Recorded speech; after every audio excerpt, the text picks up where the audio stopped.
ओम शांति। 31 जनवरी 2026 के ईश्वरीय महावाक्य। पहले सुनते हैं मुरली के मुख्य पॉइंट्स। आज बाबा ने कहा, आत्मा ही पूरे 84 जन्मों का पाठ बजाती है, शरीर केवल माध्यम है। यह निश्चय पक्का होना चाहिए। नेक्स्ट पॉइंट, अगर बैटरी पूरी खत्म हो जाए तो शरीर चल ही नहीं सके, इसीलिए थोड़ी शक्ति सदा रहती है। फिर बाबा ने कहा, सिर्फ परमपिता परमात्मा ही एवर प्योर है, बाकी सब आत्माएं इम्प्योर हैं, इसीलिए सदा याद ज़रूरी है। नेक्स्ट पॉइंट, ब्रह्मा भी शिव बाबा को ही याद करते हैं। याद का फल विष्णु बनना है। राज्य बिना हिंसा के मिलता है।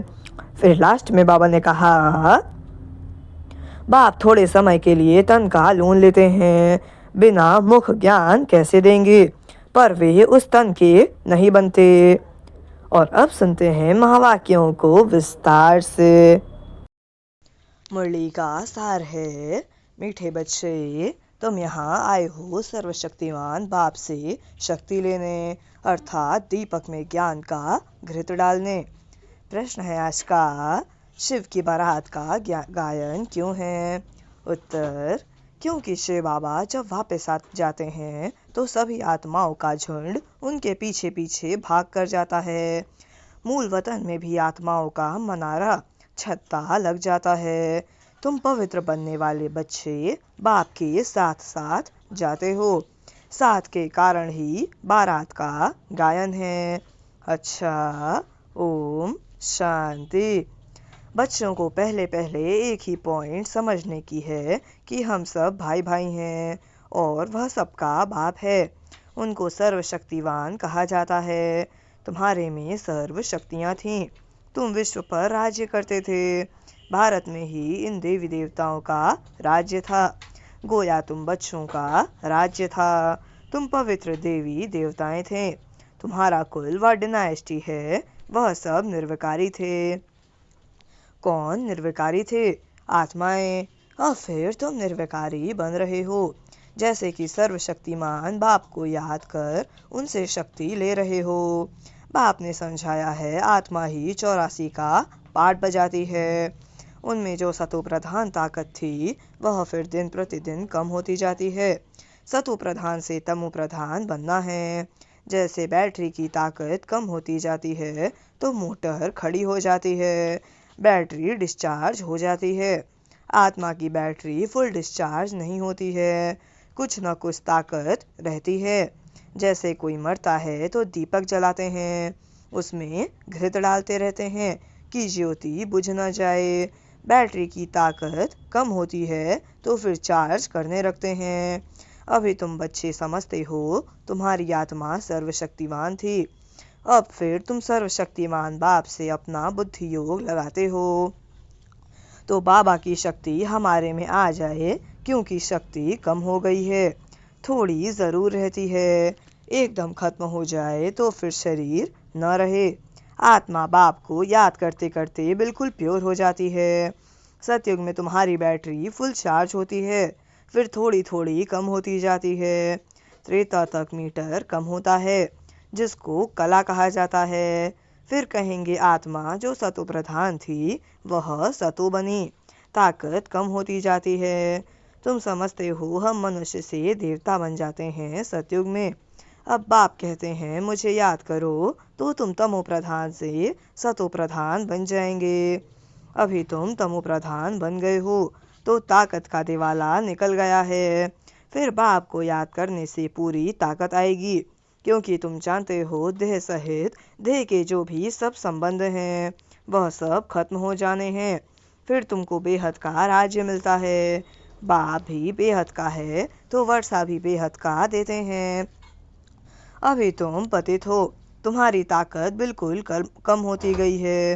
हे बच्चों, अब तुम मुझे याद करो, मैं ऑलमाइटी हूँ, मेरे द्वारा ऑलमाइटी राज्य मिलता है। सतयुग में देवी देवता सारे विश्व के मालिक थे, पवित्र थे, दैवी गुणवान थे। अभी वह दैवी गुण नहीं है। सबकी बैटरी पूरी डिस्चार्ज होने लगी है, फिर अब बैटरी भरती है। सिवाय परमपिता परमात्मा के साथ योग लगाने के बैटरी चार्ज नहीं हो सकती। वह बाप ही एवर प्योर है। यहाँ सब हैं इम्प्योर। जब प्योर रहते हैं तो बैटरी चार्ज रहती है। तो अब बाप समझाते हैं एक को ही याद करना है। ऊंचते ऊंच है भगवान, बाकी सब है रचना। रचना से रचना को कभी वर्षा नहीं मिलता है। क्रिएटर तो एक ही है, वह है बेहद का बाप। बाकी तो सब हैं हद के। बेहद के बाप को याद करने से बेहद की बादशाही मिलती है। तो बच्चों को दिल अंदर समझाना चाहिए। हमारे लिए बाबा नई दुनिया स्वर्ग की स्थापना कर रहे हैं। ड्रामा प्लान अनुसार स्वर्ग की स्थापना हो रही है। तुम जानते हो सतयुग आने वाला है।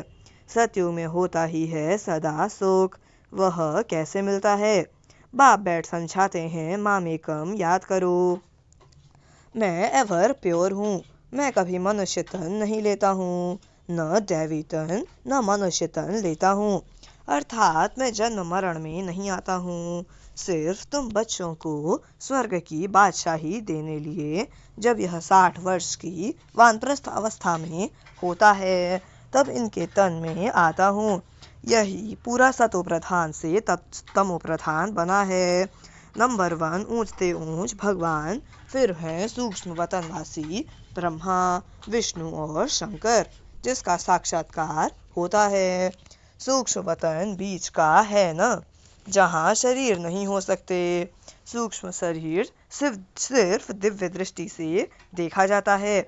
मनुष्य सृष्टि तो यहाँ है, बाकी वह तो सिर्फ साक्षात्कार के लिए फरिश्ते हैं। तुम बच्चे अभी भी अंत में जब बिल्कुल पवित्र हो जाते हो तो तुम्हारा भी साक्षात्कार होता है। ऐसे फरिश्ते बन फिर सतयुग में यहाँ ही आकर स्वर्ग के मालिक बनेंगे।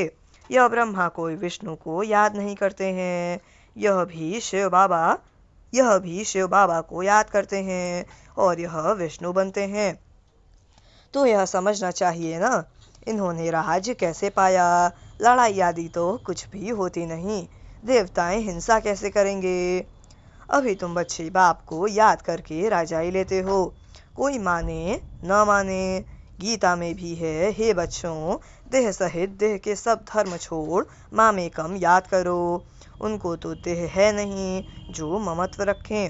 कहते हैं मैं थोड़े समय के लिए इनके शरीर का लोन लेता हूँ, नहीं तो मैं नॉलेज कैसे दूँ?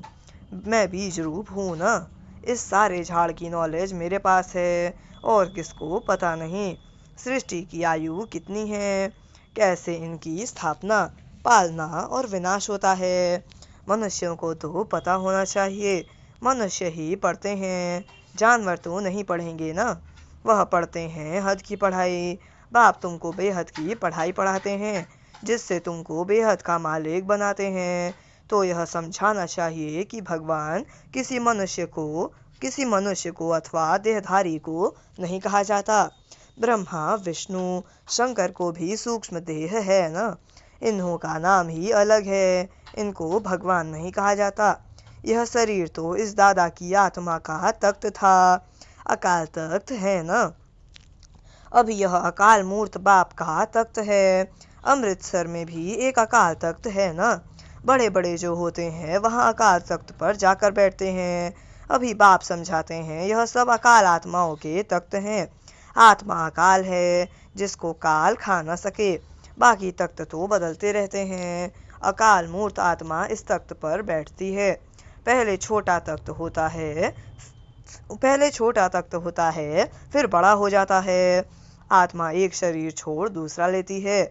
आत्मा अकाल है, बाकी उनमें अच्छे व बुरे संस्कार होते हैं, तब तो कहा जाता है न, कर्मों का यह फल है। आत्मा कभी विनाश नहीं होती है।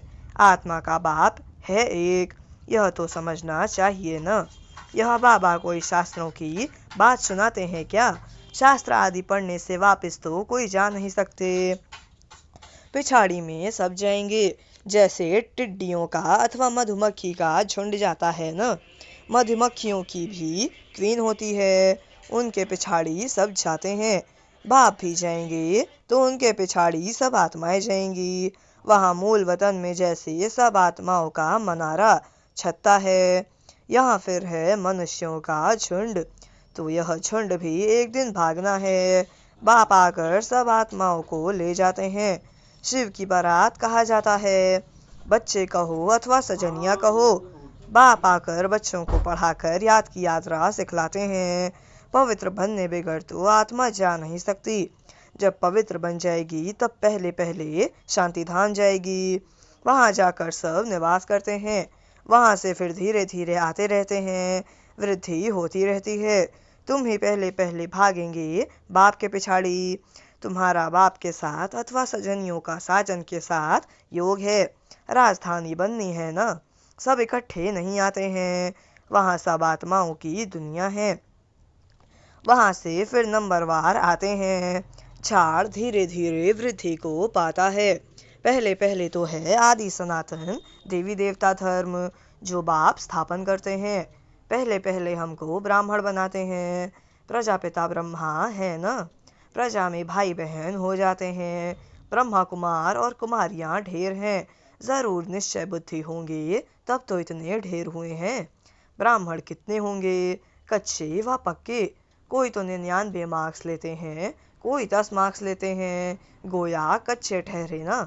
तुम्हारे में भी जो पक्के हैं वह जरूर पहले आएंगे, कच्चे वाले पिछाड़ी में आएंगे। वह पाठधारियों की दुनिया है जो फिरती रहती है। सतयुग त्रेता यह पुरुषोत्तम संगम युग है।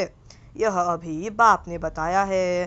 पहले तो हम उल्टा ही समझते आए कि कल्प की आयु लाखों वर्ष है। अभी बाप ने बताया है यह तो पूरा 5000 वर्ष का चक्र है। आधा कल्प है राम का राज्य, आधा कल्प है रावण का राज्य। लाखों वर्ष का कल्प होता तो आधा आधा भी हो न सके। दुख और सुख की यह दुनिया बनी हुई है। यह बेहद की नॉलेज बेहद के बाप से मिलती है। शिव बाबा के शरीर का कोई नाम नहीं है। यह शरीर तो इस दादा का है। बाबा कहाँ है? बाबा ने थोड़े समय के लिए लोन लिया है। बाबा कहते हैं हमको मुख तो चाहिए ना। यहाँ भी गौमुख बनाया हुआ है। पहाड़ी से पानी तो जहाँ तहाँ आता है। यहाँ फिर गऊ का मुख बना दिया है, उससे पानी आता है। उनको गंगा जल समझ लेते हैं। अब गंगा फिर कहाँ से आई? यह है सब झूठ। झूठी काया झूठी माया, झूठा सब संसार। भारत जब स्वर्ग था तो सचखंड कहा जाता है। फिर भारत ही पुराना बनता है तो झूठ खंड कहा जाता है। इस झूठ खंड में जब सभी पतित बन जाते हैं तब बुलाते हैं बाबा हमको पावन बनाए, इस पुरानी दुनिया से ले चलो। बाप कहते हैं मेरे सब बच्चे कामचिता पर चढ़ काले बन गए हैं। बाप बच्चों को बैठ कहते हैं तुम तो स्वर्ग के मालिक थे ना, स्मृति आई है ना। बच्चों को समझाते हैं, सारी दुनिया को नहीं समझाते। तुमको ही समझाते हैं तो मालूम पड़े कि हमारा बाप कौन है। इस दुनिया को कहा जाता है फॉरेस्ट ऑफ थॉर्न्स, कांटों का जंगल। सबसे बड़ा काम का कांटा लगाते हैं। भल यहाँ भगत भी बहुत हैं, वेजिटेरियन हैं, परंतु ऐसे नहीं कि विकार में नहीं जाते हैं। ऐसे तो बहुत बाल ब्रह्मचारी भी रहते हैं, छोटेपन से ही कब छी खाना आदि नहीं खाते हैं। सन्यासी भी कहते हैं निर्विकारी बनो। वह हद का सन्यास मनुष्य कराते हैं। दूसरे जन्म में फिर गृहस्थी पास जन्म ले, फिर घर बार छोड़ चले जाते हैं। सतयुग में यह श्री कृष्ण आदि देवताएं कभी घर बार छोड़ते हैं क्या? नहीं, तो उन्हों का है हद का सन्यास। अभी तुम्हारा है बेहद का सन्यास। सारी दुनिया का, संबंधियों आदि का बुद्धि से सन्यास करते हो। तुम्हारे लिए अब स्वर्ग की स्थापना हो रही है। तुम्हारी बुद्धि स्वर्ग तरफ ही जाएगी, तो शिव बाबा को ही याद करना है। बेहद का बाप कहते हैं मुझे याद करो, मनमना भव, मध्याजी भव, तो तुम देवता बन जाएंगे। यह वही गीता का एपिसोड है। संगम युग भी है, मैं संगम पर ही सुनाता हूँ। राजयोग जरूर आगे जन्म में संगम पर सीखे होंगे। यह सृष्टि बदलती है ना, तुम पतित से पावन बन जाते हो। अब यह है पुरुषोत्तम संगम युग, जबकि हम ऐसे तमो प्रधान से सतो प्रधान बनते हैं। हर एक बात अच्छी रीति समझकर निश्चय करनी चाहिए। यह कोई मनुष्य थोड़े ही कहते हैं। यह है श्रीमत, अर्थात श्रेष्ठ ते श्रेष्ठ मत। भगवान की। बाकी सब हैं मनुष्य मत। मनुष्य मत से गिरते आते हो, अब श्रीमत से तुम चढ़ते हो। बाप मनुष्य से देवता बना देते हैं। दैवी मत स्वर्गवासी की है और वह है नरकवासी मनुष्य मत, जिसको रावण मत कहा जाता है। रावण राज्य भी कोई कम नहीं है। सारी दुनिया पर रावण का राज्य है। यह बेहद की लंका है जिस पर रावण का राज्य है। फिर देवताओं का पवित्र राज्य होगा, वहाँ बहुत सुख होता है। स्वर्ग की कितनी महिमा है। कहते भी हैं स्वर्ग पधारा तो जरूर नर्क में था ना। हेल से गया तो जरूर फिर हेल में ही आएगा ना। स्वर्ग अभी है कहाँ, यह बातें कोई शास्त्रों में नहीं है। अभी बाप तुम्हें सारी नॉलेज देते हैं। बैटरी भरती है, माया फिर लिंक तोड़ देती है। अच्छा, मीठे मीठे सिकिलधे बच्चों प्रति माता पिता बाप दादा का याद प्यार और गुड मॉर्निंग। रूहानी बाप की रूहानी बच्चों को नमस्ते। हम रूहानी बच्चों की रूहानी माता पिता बाप दादा को याद प्यार और गुड मॉर्निंग। नमस्ते नमस्ते नमस्ते। शुक्रिया बाबा, शुक्रिया। धारणा के लिए मुख्य सार। पहली पॉइंट, मन वचन और कर्म से पवित्र बन आत्मा रूपी बैटरी को चार्ज करना है, पक्का ब्राह्मण बनना है। दूसरी पॉइंट, मन मत व मनुष्य मत छोड़ एक बाप की श्रीमत पर चलकर स्वयं को श्रेष्ठ बनाना है।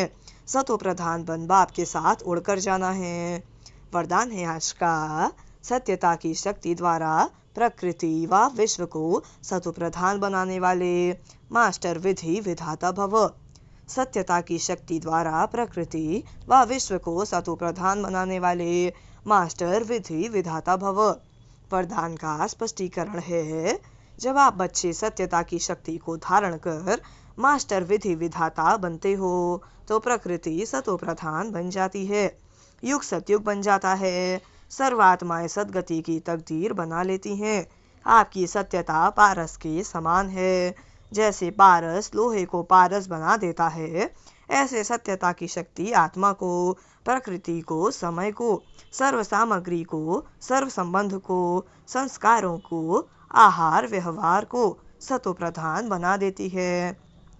स्लोगन है आज का, योगी आत्माएं वह हैं जिन्हें प्रकृति की हलचल भी आकर्षित न करे। योगी आत्माएं वह हैं जिन्हें प्रकृति की हलचल भी आकर्षित न करें। अव्यक्त इशारे, इस अव्यक्ति मास में बंधन मुक्त रहे जीवन मुक्त स्थिति का अनुभव करो। स्वदर्शन चक्रधारी सो छत्रधारी बनो तो देह की स्मृति से के अनेक व्यर्थ संकल्पों के चक्र से, लौकिक और अलौकिक संबंधों में के चक्र से, अपने अनेक जन्मों के स्वभाव और संस्कारों के चक्र से और प्रकृति के अनेक प्रकार की आकर्षण के चक्र से जब मुक्त हो जाएंगे, तब अन्य आत्माओं को भी बाप से प्राप्त हुई शक्तियों द्वारा अनेक चक्करों से सहज ही छुड़ाकर जीवन मुक्त बना सकेंगे। अच्छा, ओम शांति।